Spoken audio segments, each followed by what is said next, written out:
Olá, tudo bem? Paz. Eu tenho uma palavra de Deus para compartilhar com você, uma reflexão bíblica muito importante. Dia 2 de janeiro, texto que nós estamos meditando os capítulos, né? Na verdade, estamos meditando em 2 de janeiro, segundo o plano de leitura anual, que tem compartilhado aqui no Você Tem Acesso. Mateus capítulos 3 e 4 e Gênesis no capítulo 2. E exatamente aqui em Gênesis no capítulo 2 é que eu gostaria de compartilhar com você essa meditação. Os 3 primeiros versos tem uma mensagem que eu considero muito, mas muito importante mesmo. Diz assim: a santa e poderosa palavra de Deus. Assim os céus, a terra e todo o seu exército foram acabados, e havendo Deus acabado no dia 7º a obra que fizera, descansou no 7º dia de toda a sua obra que tinha feito. E abençoou Deus o dia 7º e o santificou, porque nele descansou de toda a sua obra que Deus criara e fizera. Porque esses 3 versos para nós meditarmos? Porque eu particularmente, eu enxergo aqui, apesar de tantos ensinamentos em Mateus 3, 4, aqui mesmo no capítulo 2 de Gênesis, eu enxergo a palavra de Deus mostrando pra gente alguns sinais de princípios que apontam para o Evangelho. Princípios que apontam para o Evangelho. Por isso considero muito importante compartilhar essa reflexão com você. Porque aqui a Bíblia está nos mostrando que Deus, ao concluir a obra da criação, Deus descansou. A gente só tem que ter o cuidado de não considerar que esse descanso é porque Deus precisava aliviar um cansaço, porque estava fatigado. Não. Isaías, aliás, no capítulo 40, versículo 28, nos diz: não sabes, não viste que o eterno Deus, o Senhor, o Criador dos fins da terra, nem se cansa, nem se fatiga? É inescrutável o seu entendimento. É importante nós sabermos isso. Mas também não se trata de uma ociosidade divina. Agora Deus está numa boa, tá à toa. Pelo amor de Deus, não faça um negócio desse, tá? Não enxergue assim. Jesus, inclusive, lá no Evangelho de João, no capítulo 5, no verso 17, Jesus faz uma menção falando de que, olha, meu pai está trabalhando até hoje, e eu também. Então, Deus ele não está ocioso. Aliás, essa ideia é uma cosmovisão errada de Deus. De achar que Deus é o Criador e criou e deixou a criação ao léu. Não é isso. Inclusive, Colossenses, no capítulo 1, no versículo 7, o texto diz, 17, perdão, o texto nos diz: e ele é antes de todas as coisas, e todas as coisas subsistem por ele. Esse ele aqui, Paulo escrevendo aos Colossenses, ele está exaltando a Cristo, está mostrando a supremacia de Cristo. Então está falando que todas as coisas subsistem por Jesus, o Verbo, aquele que estava no princípio com Deus e era Deus, por meio do qual todas as coisas foram criadas. Hebreus, no capítulo 1, no verso 3a, a palavra nos mostra Jesus sendo o resplendor, né, o qual sendo o resplendor da sua glória e a expressa imagem da sua pessoa em relação a Deus, e sustentando todas as coisas pela palavra do seu poder. Não apenas a palavra de criação, mas a palavra que sustenta e mantém o cosmos funcionando, o universo funcionando, as leis da natureza, da física, da botânica, de geologia, de tudo que você imaginar aí, da biologia, tá? Então, o que seria então o nosso corpo humano funcionando, né, na complexidade que funciona? Então, o que seria então esse descanso? Esse descanso significa que Deus ele concluiu, parou de criar. É só isso. Ele parou de criar. É isso, tendo terminado a sua obra, tá? A gente não pode confundir. Já o dia sétimo aqui, ele é um bem-estar mesmo, né? Natural para o ser humano de descansar. A instituição da semana sendo um tempo nessa semana para um repouso, para um descanso. Depois, lá em Êxodo 20, quando instituídos os 10 mandamentos, são instituídos os 10 mandamentos, quando o verso 8 começa a colocar um mandamento, o texto começa, lembra-te, ou seja, estava fazendo desse dia aqui, referenciado aqui em Gênesis 2, 1 a 3, um memorial em celebração à aliança com o Senhor, tá? E é interessante esse mandamento ele estar ser o quarto, né? Entre os 3 primeiros que são em relação a Deus e os 6 últimos que são em relação ao próximo, né? No meio entre o vertical e o horizontal. Se te lembra alguma coisa, lembra, né? Mas quando ele fala aqui, e abençoou Deus o dia sétimo, no verso 3, e o santificou, esse santificou, nós temos uma referência lá em Isaías, por exemplo, de que o povo, Isaías 58, 13, 14, de que o povo, aquele que repousasse, guardasse, observasse o sétimo dia, na verdade aquela pessoa estava demonstrando que estava abrindo mão de descansar, descansando, né? Abrindo mão das suas obras para descansar, honrando e se deleitando no Senhor. Eu abro mão do que é meu, eu abro mão das minhas palavras, das minhas vontades, das minhas obras, para eu me deleitar no Senhor. Nós vemos isso lá em Isaías 58. E para onde tudo isso aponta? Tanto o estabelecimento natural aqui, Gênesis 2, o memorial de Êxodo e esse deleite na santificação do dia, na separação do dia, aponta para Cristo. Jesus Cristo é o nosso descanso. Pela fé em Jesus nós entramos no descanso eterno. É o que nos diz Hebreus 4, de 1 a 11, por exemplo, no contexto do povo que estava em perseguição, alguns abandonando a fé, e aí o escritor aos Hebreus faz uma referência ao povo no deserto sobre o repouso. Temamos, pois, assim a palavra de Deus, temamos, pois, que porventura, deixada a promessa de entrar no seu repouso, pareça que algum de vós fica para trás.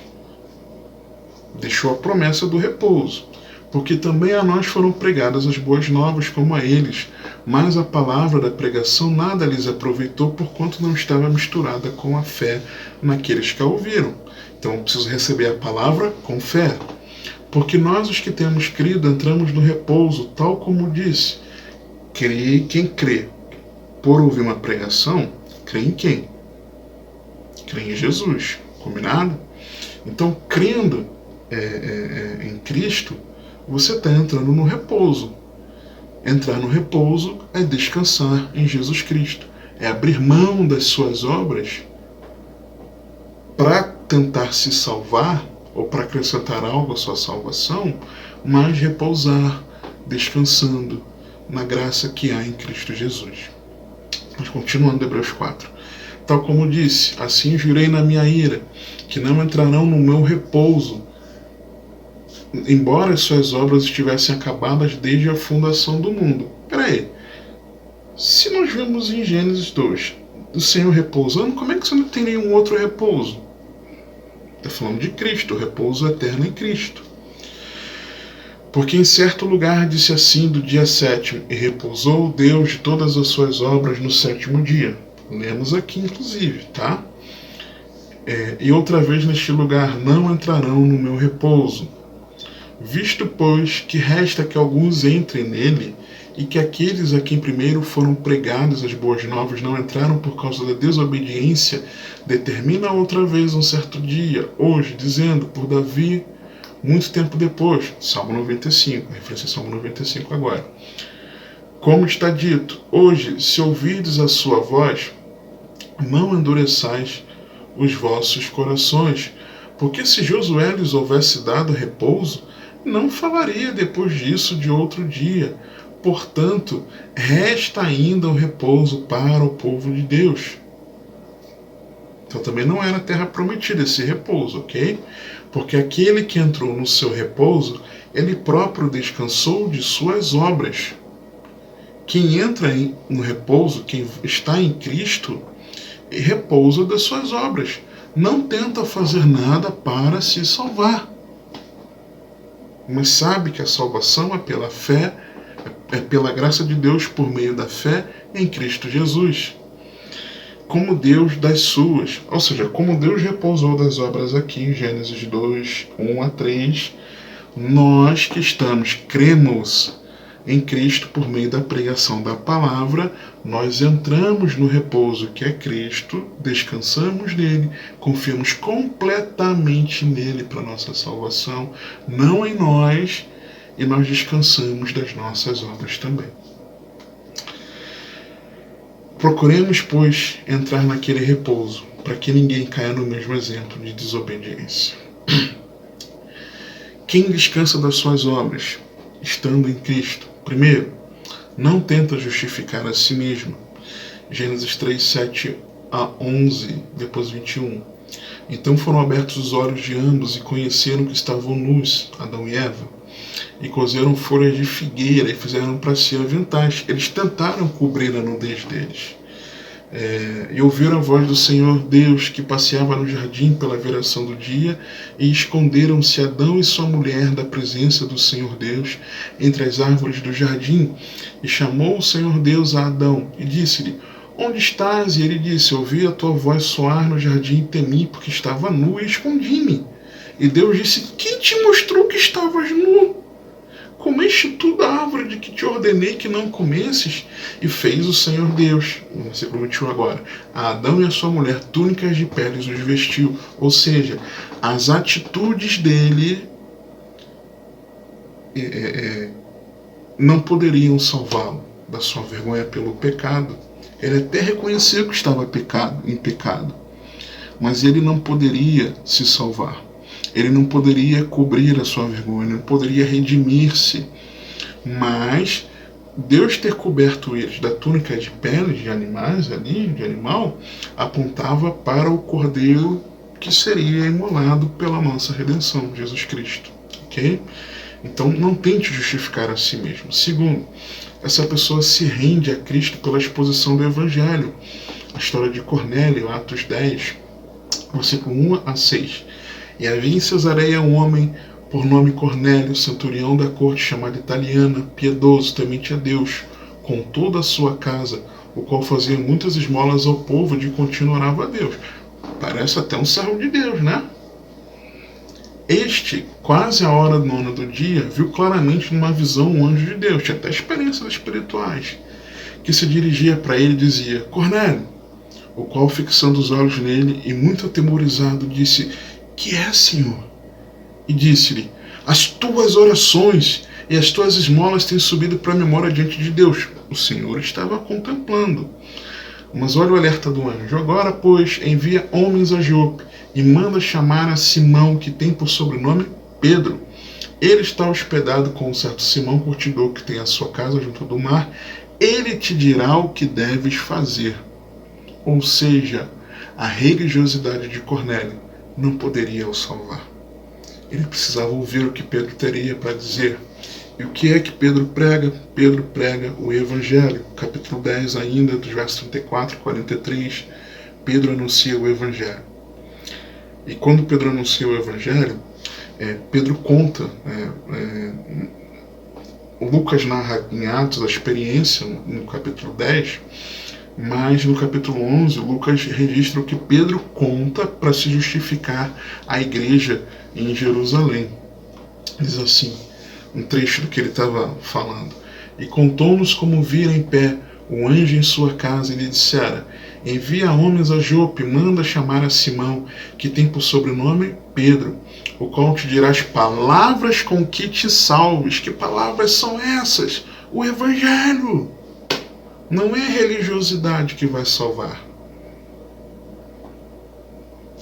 O qual te dirá palavras com que te salves, tu e toda a tua casa. E quando comecei a falar, caiu sobre eles o Espírito Santo, como também sobre nós ao princípio. Ou seja, Deus ter derramado o Espírito Santo ao coração daqueles homens ali, demonstrava que eles de verdade se renderam a Jesus Cristo. E agora o Espírito Santo, o Espírito de Cristo, habitava dentro de Cornélio e ali do seu círculo ali familiar, vizinhança, amigos. Então, em segundo lugar, tal pessoa se rende a Cristo. Em terceiro, quem descansa das suas obras sabe que ele não se salva pelas boas obras, porém ele sabe que deve andar em boas obras. Efésios 2, de 8 a 10. Porque pela graça sois salvos por meio da fé. E isto não vem de vós, é dom de Deus. Não vem das obras, para que ninguém se glorie. Porque somos feitura sua, criados em Cristo Jesus, presta atenção, para as boas obras. Ou seja, regenerado, feito uma nova criatura em Cristo Jesus por meio da fé, pela graça, eu fui criado para estas boas obras, as quais Deus preparou para que andássemos nelas. Então, quem descansa das suas obras, ele não tenta justificar a si mesmo. Ele sabe que ele é justificado por meio da fé naquilo que Jesus já fez por ele. E por isso, ao ouvir essa verdade do Evangelho, ele então rende-se completamente a Cristo e é selado com o Espírito Santo. E terceiro, essa pessoa, ela sabe que não é salva pelas boas obras, mas sabe que precisa andar em boas obras. Amém? Que você possa não tentar se justificar com suas atitudes, que não tente salvar a si mesmo, que você não tente seguir por outros caminhos. Só Jesus pode te salvar. Não é religiosidade, somente Jesus Cristo que pode salvar. E que você se renda a Ele, mas que você também, com essa compreensão, você possa andar em boas obras. Você não salvo por elas, mas todo salvo medita na palavra de Deus. Todo salvo tem uma vida de oração. Todo salvo tem louvor nos seus lábios. Todo salvo anda em novidade de vida. Todo salvo procura congregar com outros irmãos em Cristo. Todo salvo procura servir na obra de Deus. Todo salvo procura compartilhar o Evangelho. Amém? Se você quer meditar nessas reflexões, tem algumas, né, do ano inteiro, vou deixar o link para você acessar ali em texto, e também o plano de leitura bíblica para que você possa seguir nessa trajetória da meditação, ok? Vou deixar o link na descrição e no comentário em destaque também, tá certo? Que o Senhor te abençoe e te guarde, que Ele te conduza e governe a sua vida, porque você tem acesso.